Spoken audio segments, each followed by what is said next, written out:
आज सकाळी उठल्या मी लावले बापलेकाचे भांडण, कारण मी लवकर उठले होते आणि त्याच्यानंतर शिव उठला आणि चव्हाण साहेब झोपलेलेच होते.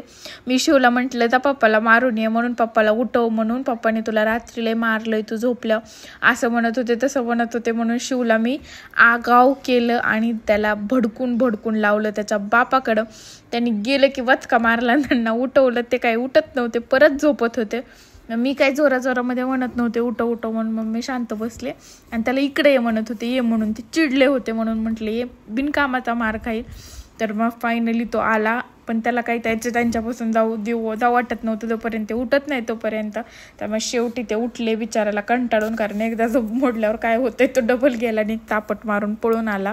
मी म्हटलं बघा मी काही नव्हतं केलं, तर तोच जाऊन तुम्हाला उठवत होता. आता त्यांनी व्हिडिओ बघितला ना, काही खरं नाही माझं.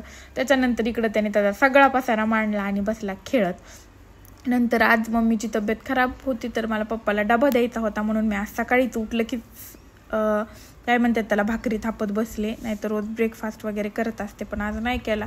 त्याच्यानंतर शिवला खाऊ घातला आणि शिवला पाठवलं शिवजयंतीसाठी. तर इकडं तो रेडी झाला होता. तर हे ना त्याला कपडे ना त्यांनी बालाजीवरून आणले होते, तिरुपती बालाजीला जेव्हा ते लास्ट टाइम गेलते का तिथून आणले होते.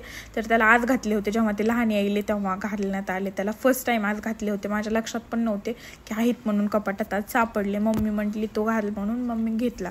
त्याच्यानंतर तो आला वापस आणि परत आम्ही चाललो मम्मीकडं व्हिडिओ शूटसाठी.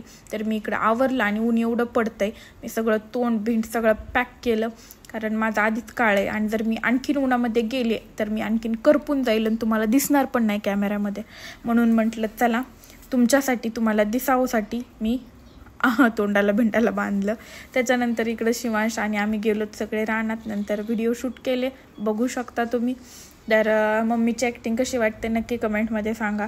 त्याच्यानंतर इकडं आईस्क्रीमवाला आला होता, म्हणजे कुल्फीवाला, तर त्याच्याकडून कुल्फ्या घेतल्या आम्ही सगळ्यांसाठी. त्याच्यानंतर मस्तपैकी कुल्फ्या खाल्ल्या. नंतर चव्हाण साहेबाला भूक लागली होती, मग मी तिथंच त्यांना एक अंड्याची पोळी करून दिली आणि भरीत होतं सकाळचं, आणि मी दिलेली भाकरी पण होती एक, तर मग त्यांनी ते खाल्ले. मग मी घरी आले, शिवला झोपी घातला आणि मी पण मस्त झोपी गेले. चव्हाण साहेब पण झोपी गेले. त्याच्यानंतर आम्ही उठलो 4-5च्या टायमिंगला, डायरेक्ट 2-3ला झोपलेलं. त्याच्यानंतर उठल्यावर कॉफी वगैरे घेतली आणि आम्ही गेलो प्लॉटवरती, म्हणजे बांधकामावरती. किती 5:30-6:30-6:30च्या टायमिंगला, म्हणजे दिवस मावळतच होता मागं, बघू शकता तुम्ही. नंतर वापस आले आणि इकडं मी करायले होते खिचडा. माझा ओन क्रिएशन आहे हे.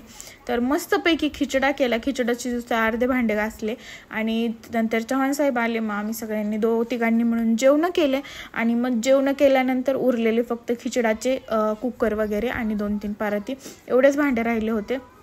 तर मग ते पण भांडे घासून घेतले. हे चव्हाण साहेबाला माझ्या हाताना खिचडा खूप जास्त आवडतो आणि खिचडा खूप मस्त होतो. सेम खिचडीचं सामान, फक्त त्यात काळी चटणी आणि मसाले ॲड करायचे. एका दिवशी रेसिपी टाकेन. Tata bye, good night.